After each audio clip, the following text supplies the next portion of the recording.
What's up, guys? It's Meow, and I am back with another stream, actually, this time. Um, Kind of a random one. I don't usually do random streams, but I figured Mother Nature is screwing around with the Cup Series up in Michigan, and that race was originally supposed to start before I got home from work. So I wasn't going to be able to do a race reaction for it anyway. I had told you guys about that. So I said, you know what? SummerSlam was last night. I didn't get to do a live reaction stream because I haven't looked into Peacock regarding the change they made a couple months ago and all that stuff. So I decided, you know what? Let's do a post SummerSlam live reaction stream. Make this be the 900 subscribers special. And on top of all of that, I have a new mic. So I am using that. Let me know how everything sounds down in the comments. I worked this out with a buddy of mine through on Discord, asking him, hey, you mind if I test this out with you? And he said everything's good. So it sounds good there. It should hopefully sound good here. It's gonna be interesting to get used to. I would have liked to have started the stream earlier, but unfortunately the goddamn freaking mic stand, the part that connected the two was kicking me in the ass. But anyway, with all that being said, thank you all once again for getting me to 900 subscribers. Truly appreciate it. 901, actually, as of the time of this recording. Yoga Warrior, appreciate it. Colton, good to see you. And of course, as always, make sure to drop a like, subscribe, and turn on post notifications so you do not miss out on future videos and streams.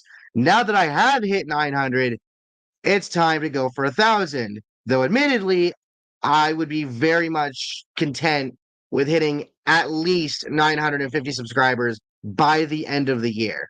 So if y'all can help me out to get there, I would really appreciate it. And with all of that being said, let's get into this. So I ended up watching Chiseled Adonis and the In the Clutch Boys collabing together to do a live reaction stream last night to SummerSlam. It ended up being in two parts because of lag. But Chiseled was at their place, so they linked up and they ended up doing streams for both SmackDown and SummerSlam. And I'll tell you this much: if you were watching the streams, they were fun as fuck. They were awesome to watch, and awesome to be a part of and enjoy. The commentary was great. They obviously provided their opinions regarding the matches, and that's kind of what I'm basically going off of outside of having seen some of the highlights and having seen some of the discussion through Twitter or X or whatever the hell you want to call it nowadays. We're watching them too as they've been following the reviews. Yeah, exactly. They're all just incredible people. They really are. And by the way, shout out to the Chiseled Adonis. He has reached 700,000 subscribers. No matter what YouTube throws at this man, he is still grinding. He is still collecting subscribers. Massive shout out to him, bro. He freaking deserves it. It's incredible that both of us hit milestones within a day of each other. That's crazy. But let's take a look at what happened last night at SummerSlam. We'll go match by match in order. And another thing I'm learning to do is screen sharing. Here you go. This is weird. I'm getting used to these things, and trying to grow a little more as a streamer of sorts, whatever I can. So, in regards, let's see, we'll do it like this. So Logan Paul faced Ricochet to open up the show, and that match, basically by everybody's accounts, was pretty much everything that it needed to be. Logan and Ricochet, they did all their flippy stuff. It was incredible as all hell. I give these guys massive props, and it is very easy to hate on Logan Paul. And don't get me wrong, he is a prick. Both him and his brother Jake are pricks. They've done a lot of fucked up shit over the years, Logan especially. But at the same time, like, Jake has had this whole thing about fighting for better pay and benefits in the world of boxing, which, by the way, the reason why this match went first was so that Logan could get out of Detroit and get down to Texas. I believe it was in Texas, to go see his brother Jake fight Nate Diaz. And Jake, by the way, he won. So both of the Paul brothers won. Like Jake's had this whole thing of trying to fight for better pay and benefits and whatnot in boxing, MMA, etc. Um, and Logan, he's just taken so well to wrestling so quickly. It is legitimately insane. By the way, I didn't mention this already, but in terms of my predictions, whoops, if y'all watched my predictions video I put out on Friday night after SmackDown, I got all but one match right. The only one I didn't get right was the women's triple threat, and we'll get to that later. But I did also say that I thought Damian was going to cash in, Io was going to cash in, and shenanigans were going to happen in the main event with somebody turning on somebody. And we'll get to those as we get to them. So, almost perfect in terms of match predictions. In terms of overall predictions, a little less, but still. I did take Logan to win, though, because I had a feeling, one, I felt like he should win. And that's a little hard to say because it is Logan Paul, but he lost to Roman, he lost to Seth. Um, and I think the biggest thing with him facing Ricochet is that it put Ricochet in a spot where he got to show out. And that's something that in his time in WWE on the main roster, he's never really gotten to do enough of. So I'm happy for Ricochet. I feel extremely bad for Samantha Irvin because she had to announce Logan winning after all the disrespect that he's been talking. And furthermore, Logan actually got handed brass knuckles, I would assume by one of his buddies or what have you on the outside. So I would think that Ricochet is going to call that out on Raw, and this feud will continue. Which honestly, I'm not against that. I would not mind that in the slightest. This puts Ricochet back in the spotlight, and whatnot against an opponent who somehow can match him. Like, you look at some of the air that these guys got. I mean, Ricochet hit what Michael Cole called a hurricane neckbreaker off the top rope on Logan, which is insane to watch. um Logan had he looked at Hangman Adam Page's buckshot lariat and was like, hold my prime, and did an incredible one to the outside, no less. Um like, again, it is very easy to hate Logan, and don't get me wrong, I don't like him, but I respect what he can do in the ring because god damn it, he's good. He's really really good at what he does. And it's crazy. It really is. It's crazy. Him and Bad Bunny have taken to wrestling so well, so fast. Um, and I'll be interested to see where things go from here for both of them. I would hope to see them face each other in WWE at some point. Just saying. But yeah, great match. Um, there's nothing really more that I can say about that. It was just a great match. It was everything that it needed to be.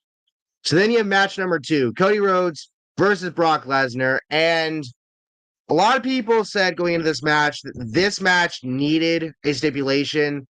And honestly, it did. The other issue with this is, and Ross from In the Clutch brought this up during the stream last night. There's a few things that, like, it's kind of becoming obvious in a way that Cody, he's kind of getting the Super Cena treatment where he gets his ass beat, but he finds a way to overcome the odds, or as they say, overcome the adversity. Um, Hello, Nathaniel. If you're new to the channel, again, please make sure to like, subscribe, and turn on post notifications so you do not miss out on future videos and streams like these. I appreciate you for showing up. Would you want Edge versus Theory again? Probably not. Because honestly, what I want Theory to drop that fucking US title. And if there's one person that he should drop it to, well, I'll save that because we'll get to that next. But yeah, no, Theory needs to drop the US title, and he needs to take some time away. One, because I think the fans will be happy to see him go away because he's, shit outside of wrestling. that the IWC holds in, which is accountability, people, in some aspects. But I think for Theory, he just needs to go away for a while and then come back with a better gimmick than what he's got. Because don't get me wrong, when he cashed in Money in the Bank on the US title and then that whole thing, like we all thought it was a fuck up. But then when he came out of it and we saw the character change and he was no longer the Vince's protege thing and he was something different, whatever, like it was working for a little while. And now he's got this long ass title reign that really hasn't done a whole lot for anybody. I just think Theory just needs to drop the title, go away for a while, and then eventually come back with something better. That's my opinion. Now, as for Edge, again, even if they were gonna do another match between the two of them, I just don't see why. Edge doesn't need the US title for starters. He would, no, like he's on his way out essentially towards retirement here pretty soon. Toronto, WWE's gonna be in Toronto here pretty soon. Or were they already? They might have been either that's coming up or they've already been in Toronto. That's and I don't mean like earlier in the year. But I believe they've got a swing of Canadian shows coming up, and one of them is Toronto. Okay, I had to think about that for a second. One of them is Toronto. So Edge did say he wanted to retire in Toronto. So I would say that for that, I want the final match for him to be against one of his rivals, one of his friends, somebody like that. I mean, you could do him and Ray, bring back Cena if he's available. Just give him the works. Give Edge the proper retirement because he's deserved to go out on his own terms, and I'm so glad that he came back from injury. So I hope that when they go to Toronto, he gets the retirement that he deserves. But yeah, no, I would not want to see Edge in Theory again. I appreciate the question. Apologies if that took too long to answer. But anyway, back to Rhodes versus Lesnar. Ross, like I said, Ross brought this up during the streams. The issue is it seems like Cody is sort of getting the Super Cena treatment. Speaking of Cena, again, he gets his ass beat, but he fights with the adversity to win. We don't know. We still don't know why Brock attacked him in the first place when Cody had asked him to tag team with him against against Roman and Solo on the night after Mania. And speaking of that, I want to bring this up as well. Fightful has been asking with WWE about some of this stuff, whatever, and reports came out that everybody that was involved with the Mania match between Roman and Cody knew, as Cody especially knew, the plan. Not only was Cody going to lose, but that the Brock feud was going to be the plan moving forward. And now, of course, now that that's done, Cody won. He won the final match. He won the saga, as they called it. Now we have to see what's next for him. Again, it would be nice to know why Brock attacked him, and maybe Brock will address that on Raw. Because also after the match, they came forehead to forehead, nose to nose, and then Brock shook his hand and hugged him and raised his arm. No attack. Now, Ross flipped his shit when this happened. And I get it because Brock has been beating the piss out of Cody for months now. So why would he do that? But Triple H apparently said after the show, during the post-show press conference, that that was not planned. That was not essentially Brock went off script, but at the same time, he wasn't mad about it. And it's kind of an oh shit moment because you never see that with Brock.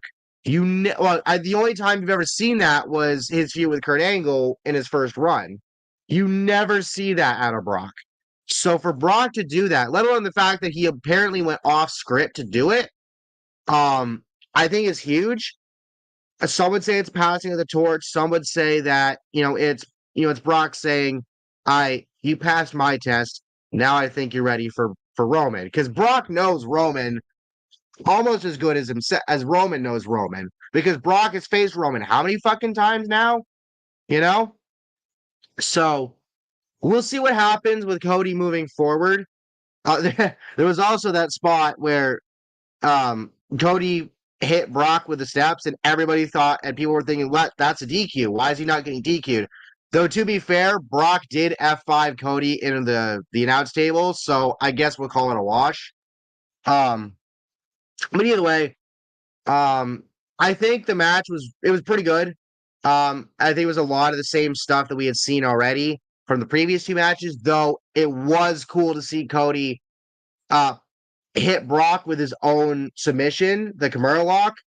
And also have to mention it, Brock ripped his shorts in the front. Don't worry, you don't end up seeing anything from his privates. You know, he's got boxers under there, of course. But yeah, that's Jesus Christ, Brock. Holy fuck. Anyway, so it'll be interesting to see where things go for Cody and Brock. Again, unscripted moment, but it now feels like Brock's a babyface again, which honestly is a good thing. And now that he is a babyface, and a certain someone retained later on in the night, who we will get to, we maybe could possibly eventually get a match between them that fans want to see. We'll get there when we get there. Anyway, up next, the Slim Jim SummerSlam Battle Royal. Now, Slim Jim has signed a new deal with WWE. I feel bad for Warhorse because he's been trying to get Slim Jim's attention for forever now. If you don't know who Warhorse is, he's fucking hilarious. He's an independent wrestler. He's sort of like he takes after like the Macho Man kinda, but like he puts his own twist on it, and it's just he is so fucking hilarious, and he's really good too. Um, but Slim Jim and WWE was announced they have a new partnership sponsor deal together, and then this came about.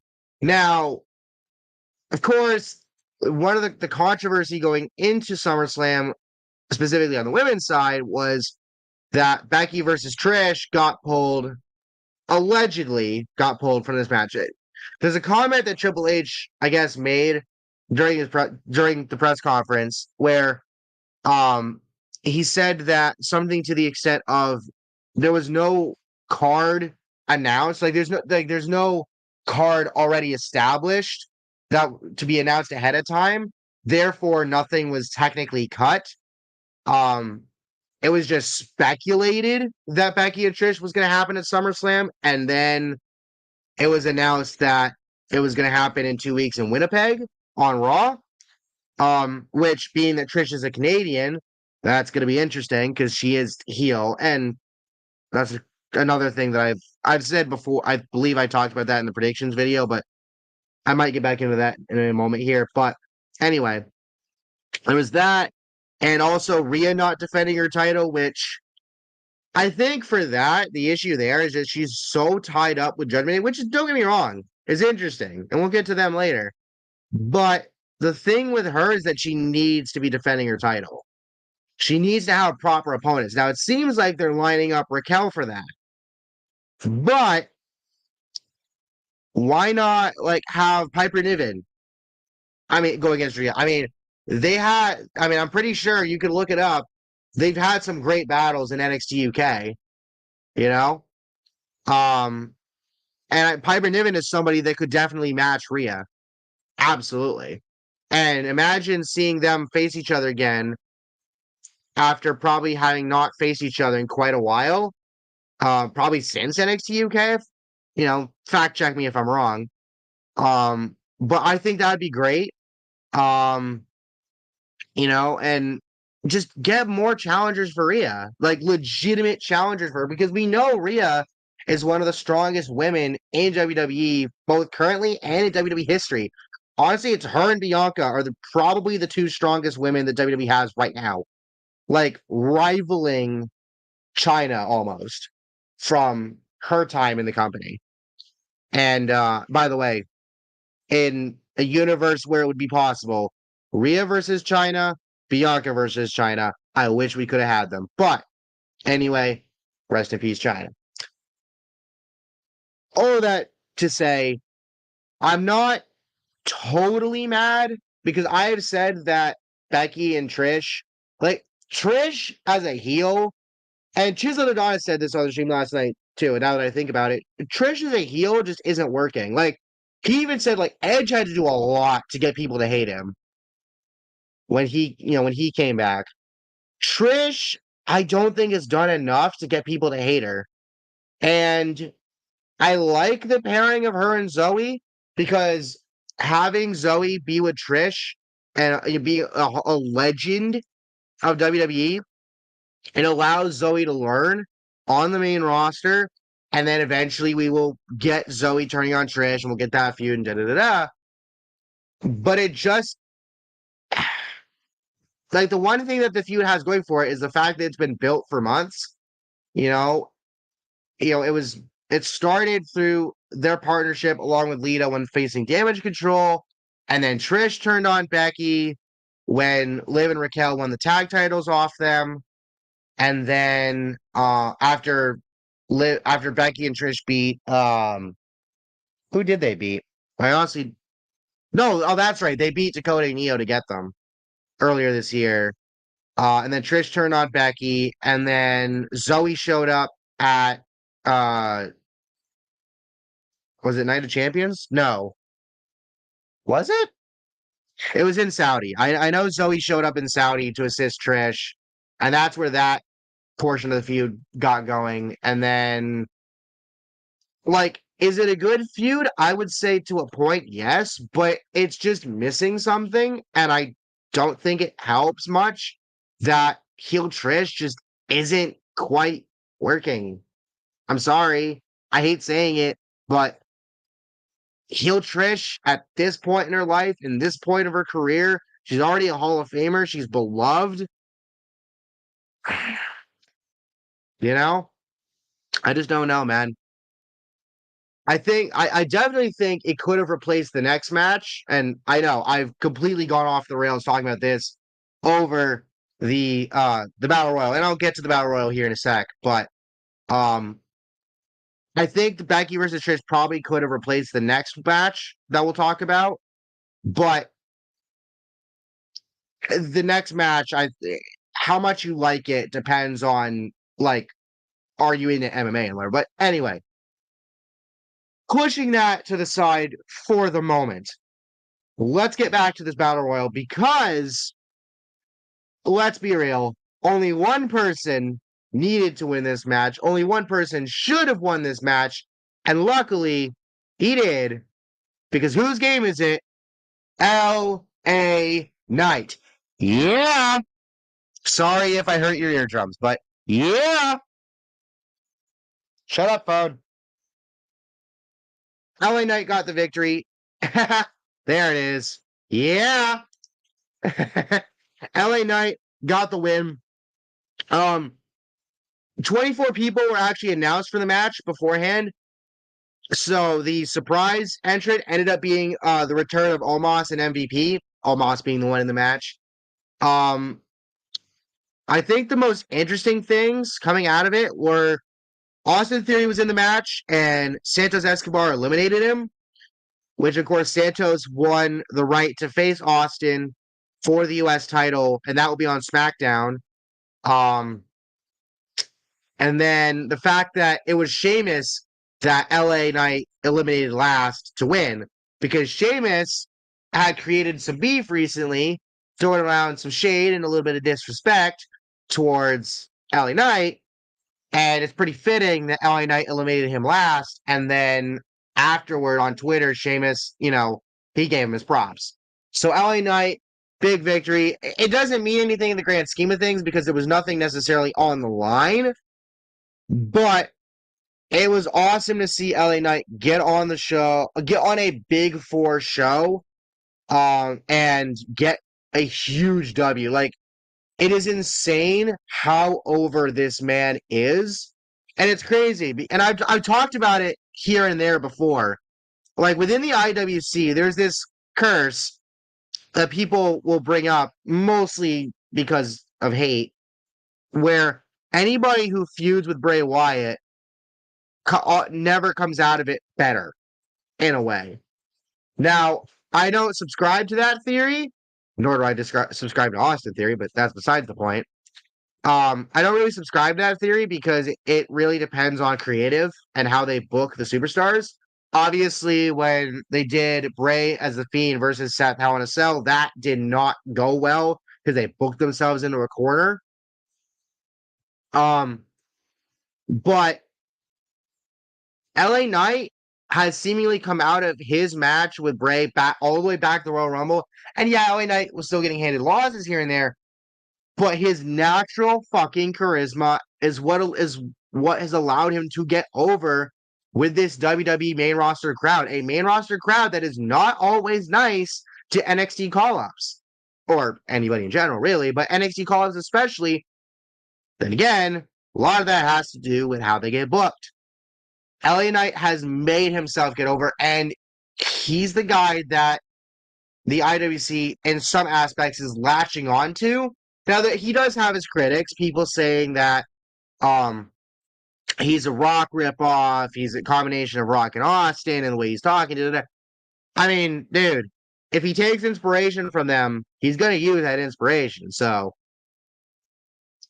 and all in all, I don't think the Battle Royal was half bad. I mean, going off of In the Clutch and Chisel's commentary, it wasn't all that bad. I thought people were going to be mad of this match being on the card and not Becky Trish, but honestly, I think the Battle Royal did what it needed to do, and the only reason why people would have been really mad at it would have been if LA lost. But he won, so there you go. It's his game. Yeah. But up next, we have to talk about what might be, no, it honestly probably is, the dud of the night.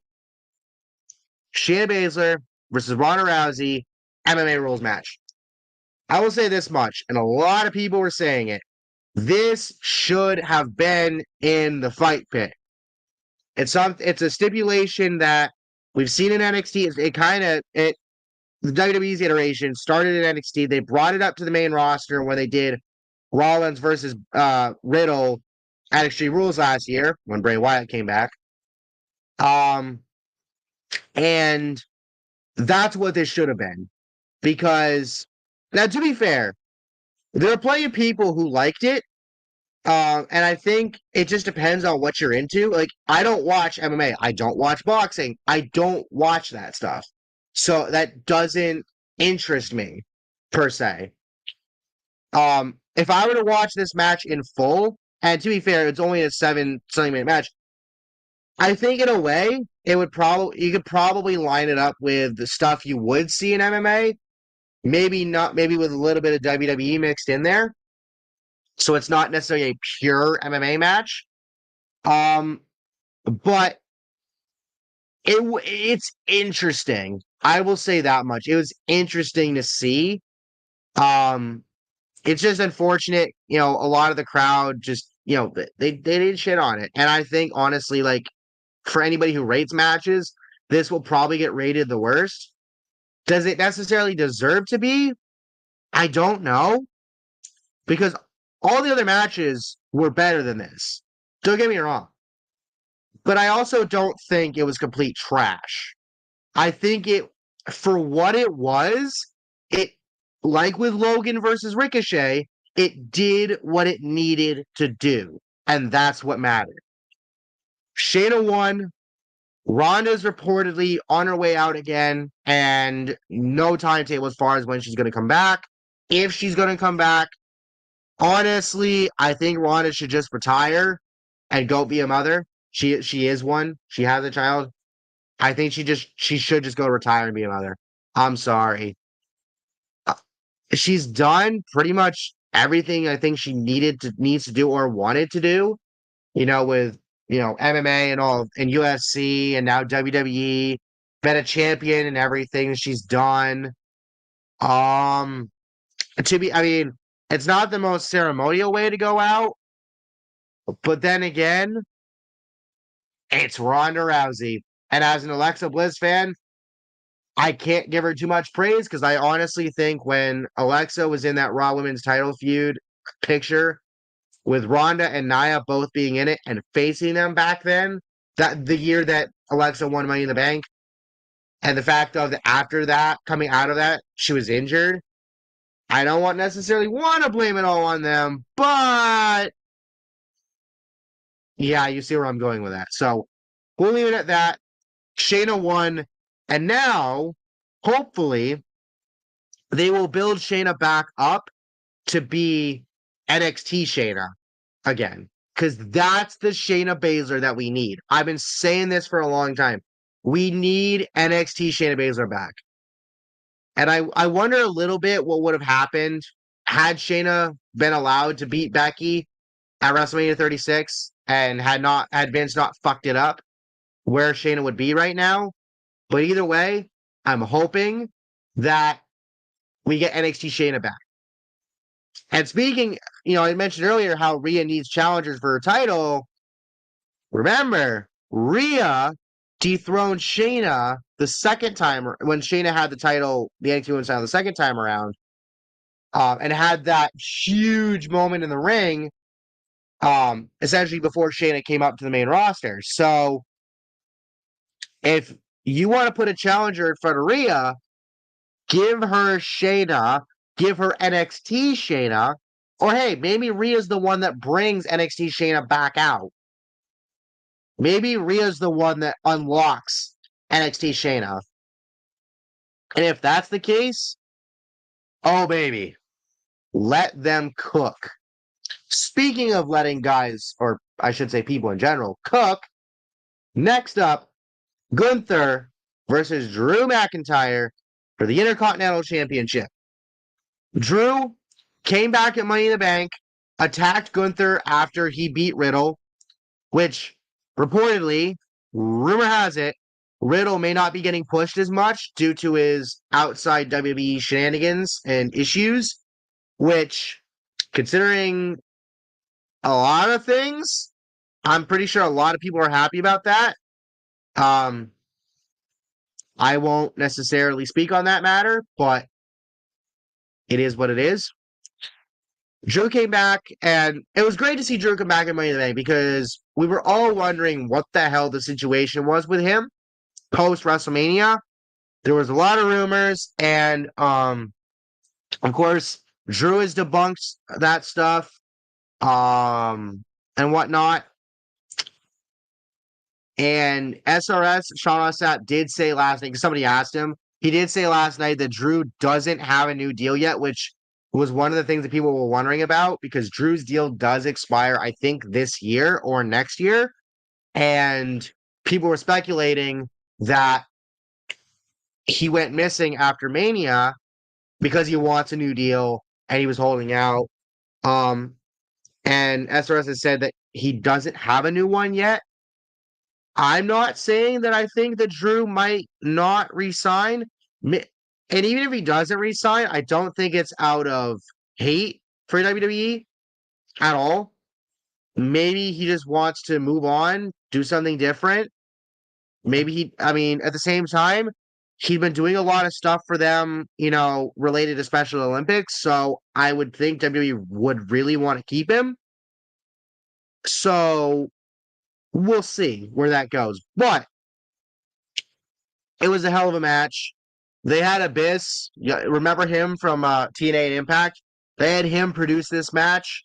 He had produced the triple threat at WrestleMania between them two and Sheamus. So you knew this was going to be another classic. And indeed it was.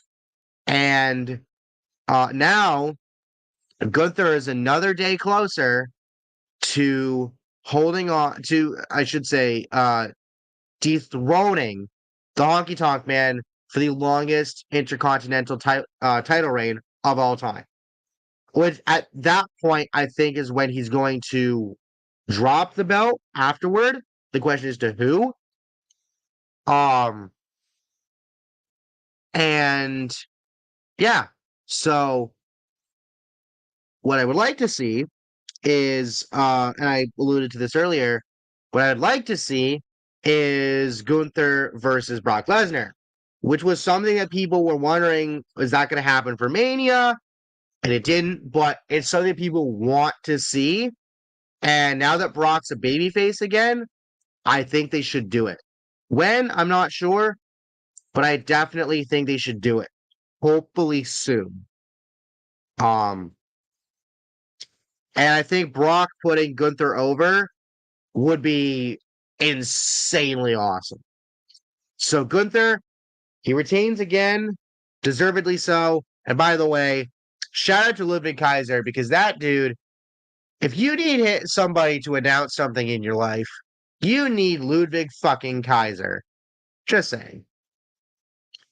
So then we have Seth Rollins versus Finn Balor for the World Heavyweight title.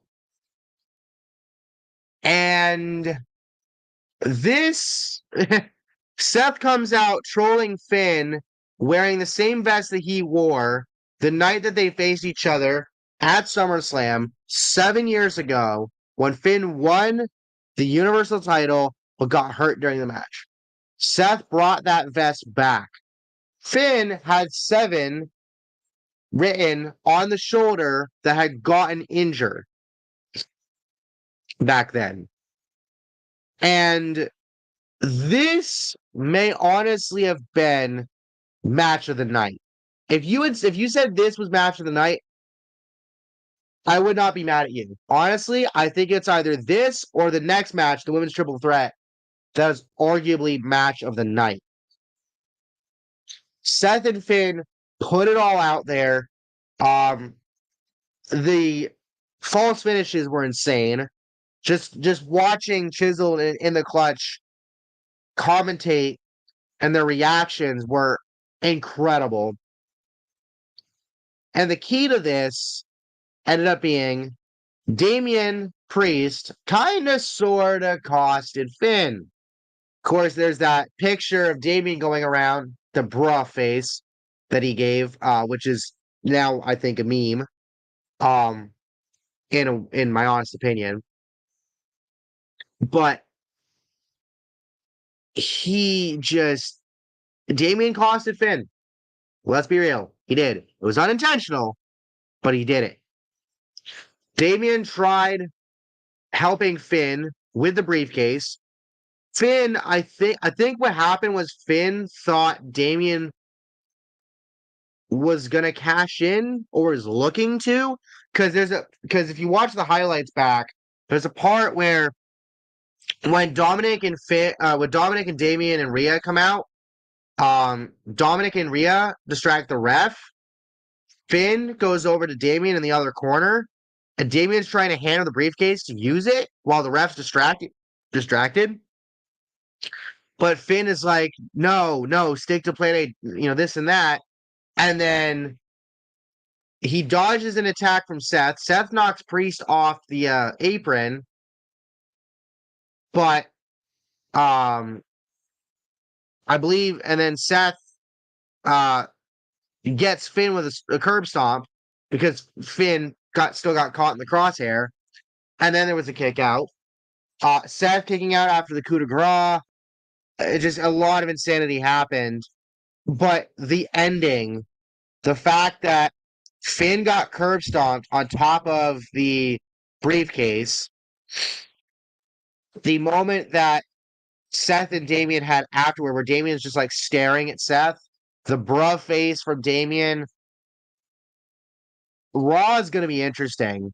And it's going to be interesting to see where this goes because I also saw Jay McDonough tweet out that Finn deserves better. And it had been said a few weeks ago that any plans for McDonough with Judgment Day were halted at the time. But it should be noted, Vince McMahon is out right now, though he still has his roles. He is out right now after having major surgery. And Triple H said that I forget what he said. I know I've seen the comment, but I forget what he said regarding it. But Vince is not like he has his like his spots within the company, but he's not within creative right now. He's gonna be out indefinitely. Um, so I think in a way, this will sort of lead back to Triple H taking a little more control and not necessarily having all of Vince's input. Hopefully. Um, and I think something that was leading with that was JD McDonough's inclusion with Judgment Day, possibly. Being that Finn and JD come from the same part of the country or of the world, JD learned under Finn, and I think that it's possible that Triple H will get back on that track because Finn is going to want Damian out of Judgment Day at this point because he costed Finn this time. It's pretty much definitive. Damian costed Finn last night. I think Damian should turn on Finn and hit him with the briefcase and be like, yeah, no, I'm done. I'm out. And then it forces Rhea and Dom to have to pick a side. And then you throw JD in there somewhere. Um, it honestly could lead to you have the Judgment Day split, you have Finn, JD, and then you add a woman to that group, and then you have Damian, Dom, and Rhea, depending on which side Dom and Rhea stand on, and you do a 3-on-3 match um either at Payback or Fastlane, because those were the next two premium live events. Yeah, WWE's bringing those back, which is neat. And of course, tidbit Roman Reigns when he came back at Backlash, or no, he came back at SummerSlam and won his title at Payback. Yeah, Payback. My bad. Sorry. I had a brain fart there, but I think what this is going to happen is Judgment Day is going to split. is going to come in, side with Finn. Hopefully, Rhea and Dom will side with Damian, and then Finn and JD get somebody to join them. And then they do that match at some point. And then as for Seth, we'll see what happens. But he's defended that title already so many times. It's crazy. It's crazy how much Seth's done. And I'm so happy for him to have the title. And now we get to the second to last match of the night, the women's triple threat for the WWE Women's title. Bianca Belair, Asuka, and Charlotte Flair. This is the match I predicted wrong. Now, I should also say I did predict Damian would cash in with Finn losing. So that didn't happen. So I will take my slight L on that. But this is where I get a full L. I figured because of Bianca and Charlotte's beef, with Bianca being mad at Charlotte for demanding a title shot when Bianca had asked for hers and got it first. I thought Bianca and Charlotte would just go to town on each other and that Asuka she'd be involved and she would, take advantage of that to eventually walk away with the win. And then Bianca turns heel, attacks the both of them, and then here comes Io Sky and all that. Instead, the way they did it, honestly, it was kind of genius the way they did it, was how they worked it to then get to Io's cash in that came after was that Bianca allegedly got hurt during the match with a knee. And a lot of people, B1 were looking at it like, oh, that might be legit. Because they even thought the ref was putting up the X, which usually means it's something bad. But as Asuka was put in the figure eight by Charlotte, Bianca scrambled back to the ring in pain, got up on the top turnbuckle, hit the 450. Charlotte kicks out of the pin, and she just kept fighting. And then Charlotte, basically the end, Charlotte had Bianca locked in for the figure eight. Asuka hit the mist. The guys on the stream didn't say who pinned who, but Bianca won. I would assume she pinned Charlotte. I hope. And then out came Io Sky and Bayley. Bailey takes the briefcase, attacks Charlotte, attacks Asuka, helps Io to attack Bianca. Um, Io cashes in and wins.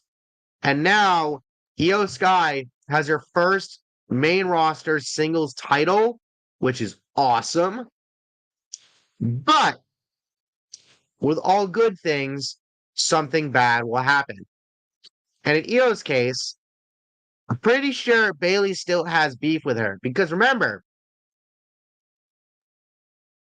going into WrestleMania, Io, and Dakota were challenged by Trish, Lita, and Becky to a 3-on-3 at WrestleMania.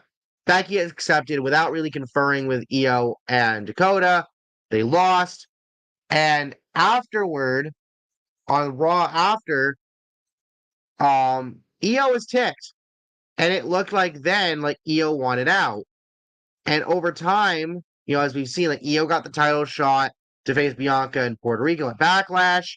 Bailey tried to help her allegedly, but kind of costed her. Um, then you have money. Then you have Money in the Bank where Io overcomes Bailey and Becky by handcuffing them together through the ladder to win the briefcase. And all the while, we've seen these subtle hints that Bailey may end up turning, and that's what I think will happen. But for Io to get her moment, and then Dakota, who's not yet cleared to compete, but came back last night to celebrate with her friends, that was awesome. Um, I believe somebody said that she said during the post-show press conference that she should be back in the fall, which should mean pretty soon, hopefully, because I guess she's been progressing ahead of schedule, which is awesome to see. Just the sheer moment of everything and Io's jubilation is awesome. It just feels like an evolution moment. Randy Orton being on Batista's shoulders, having the title, Triple H smiling up at him like, yeah, you did it. You did it. And then he gives the thumbs down. I could totally, like, if not for the fact that Dakota's still technically injured, I could absolutely see that. Where Bianca, or sorry, where Io's on top of Dakota on her shoulders, and then Bailey does her signature thumbs down, but this time it's a callback to Evolution when they kicked Randy out. Um, so I think a Bailey Io feud is imminent, and once Dakota's officially back, she's gonna have to pick a side here. Um, and it's gonna be interesting. I don't know how long Io will hold the title. I think she should hold it for a while because ideally we want to see her versus Asuka, hopefully for Mania. And also, I think it was pretty poetic the fact that Bianca won and then got cashed in on by a Damage Control member when Bianca was Damage Control's ops for months, and Bailey could not beat her outside of the 6-woman tag, the 3-on-3, at Clash in the Castle last year. So congratulations to Io Sky. I almost said Shirai. Congratulations, Io. You absolutely fucking deserve it. And for Asuka, help could potentially be on the way because it was announced Kairi Sane. Let me repeat that. Kairi Sane, the Pirate Princess, is coming back to WWE. Now, according to Dave Meltzer, she has signed. He does not expect her to be back until around November, which I saw somebody point this out that the alleged hiring freeze in WWE expires in late October. So it would make sense for Kairi to pop up in November, and also that Kairi has a couple of dates left on her calendar in Japan before she comes back to the States. So I'm just happy to see Kairi coming back. I really am. It sucks the way that things had ended. The first time, some of the injuries she got, mostly from Nia. I'm so glad she's back, and I cannot wait to see her get reunited with Asuka. Give me Kairi versus Asuka. Give me Kairi versus Io. Give me Kairi versus Dakota. Just give me Kairi versus anybody, and it's gonna be awesome. Now, before we get into this final match, Please make sure to drop a like, subscribe, and turn on post notifications if you're new to the channel. I would really appreciate it. It helps me out a lot. And yeah. So the match that has everybody talking for various reasons, Roman Reigns versus Jey Uso in tribal combat for the undisputed Universal title and recognition of Tribal Chief by the Inoahi family. Now, Roman said before the match he would have put the lay on Jey. Yeah, that right. If Jey won, nobody else would do it except for Roman. It was a really really damn good match.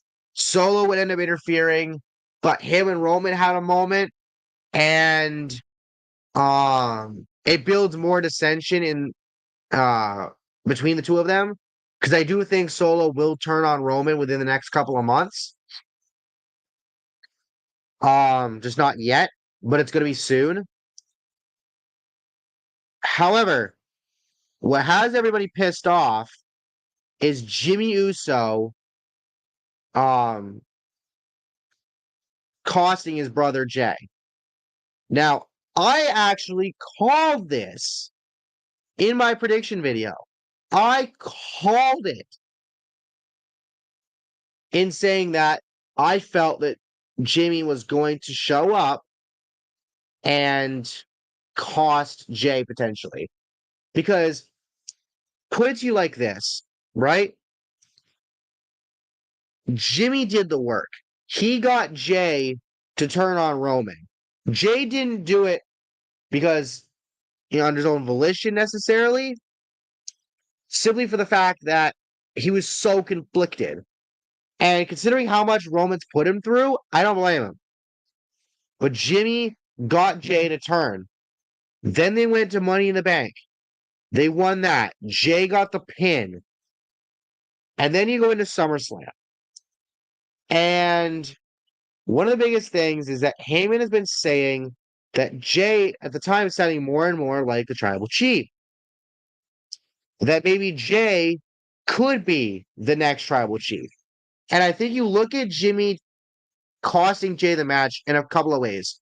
One, he didn't want Jey to become what Roman became and is today, which is completely fair. Another is that somebody just like made this as like a shit post. Or sorry, I'm thinking of the wrong thing. What the hell? I'm losing my mind, apparently. But fuck, now where was I? Yeah. So with Jey and Jimmy, okay, now that we're back on track, again, my massive brain fart moment. I apologize. With Jey and Jimmy, Jimmy did the work. He got Jey to turn. He super kicked Roman first. But yet Jey is getting all the recognition. It's kind of like how somebody posts something awesome and then somebody else reposts it to bring attention to it, but they crop out the original poster and and their credentials and everything else. And then that person doesn't get their engagement. Well, that's how I think Jimmy felt. He feels jealous because of Jey's success. And this goes back to where it started because Jey, eventually was made the right hand man once Roman had beaten it into him enough. Jimmy's thing was he had the DUI issues at the time, so he wasn't as involved in the storyline at the beginning, and Jey just became the more successful one of the two in terms of like being solo stars, kind of sorta. So Jimmy got jealous because Jey was getting all the recognition, the title opportunity, and everything else, but Jimmy was the one who did the work. I guess another example, it's like when you have a group project and everybody else does their hardest and you do nothing, but you get an A along with everybody else, and everybody else is just mad at you because you got the same grade as them, but you didn't do any of the work. That's, I think, where Jimmy's headspace is at, along with him not wanting Jay to turn into Roman. Now, people were calling this finish bullshit. They said it didn't make sense. Again, like I said, I called this. I knew this was happening to some degree. And maybe not, maybe I didn't know per se, but I had a feeling this was going to happen. And I think that because supposedly Roman wants to take time off for a little while post SummerSlam. So I think you start building this Jimmy J feud on the fact that Jimmy doesn't want Jay to turn into Roman, and he didn't want Jay getting all the glory when Jimmy was the one that did the work at first. Um, and I think this will be a feud that goes over a couple of premium live events. And leads to the two brothers bonding together more and being in each other's and being there to help each other more than they would have ever before. That's my thinking. Because I do not believe Jimmy is back with the bloodline. I do not believe that in the slightest. It just does not make sense for him. Um, but all of that being said, all of the SummerSlam matches were really, really good. I guess outside of the MMA match, but then again, that depends on your taste. That depends on what you like. Depends on if you even watch MMA to begin with. And if you do, then you probably would have found more appreciation for it. I know I've seen some people who have. Um, but again, almost all of my predictions I got right. The only exception being I did not predict the winner of the three-way women's match correctly. I said Asuka was going to retain. Bianca won, but it led to Io's cash in, which I'm happy about because I had predicted that Bayley was going to turn on her then. Thank God she didn't.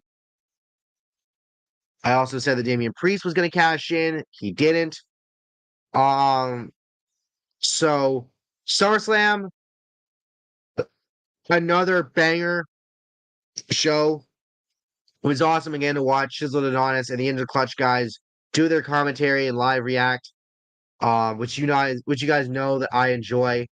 And I will be interested to see how Raw and SmackDown pan out this week as we head towards not backlash, payback, especially considering the blood feud that's going to come between Jimmy and Jay. Um, and it's going to be interesting, man. It's going to be a really interesting. Um, and we're all along for the ride for it. So, with all of that being said, I thank you all who came and watched. I do truly appreciate it. Thank you once again for helping me get to 900 subscribers. Again, I really appreciate that. Road to 950 is next, maybe 1,000 by the end of the year.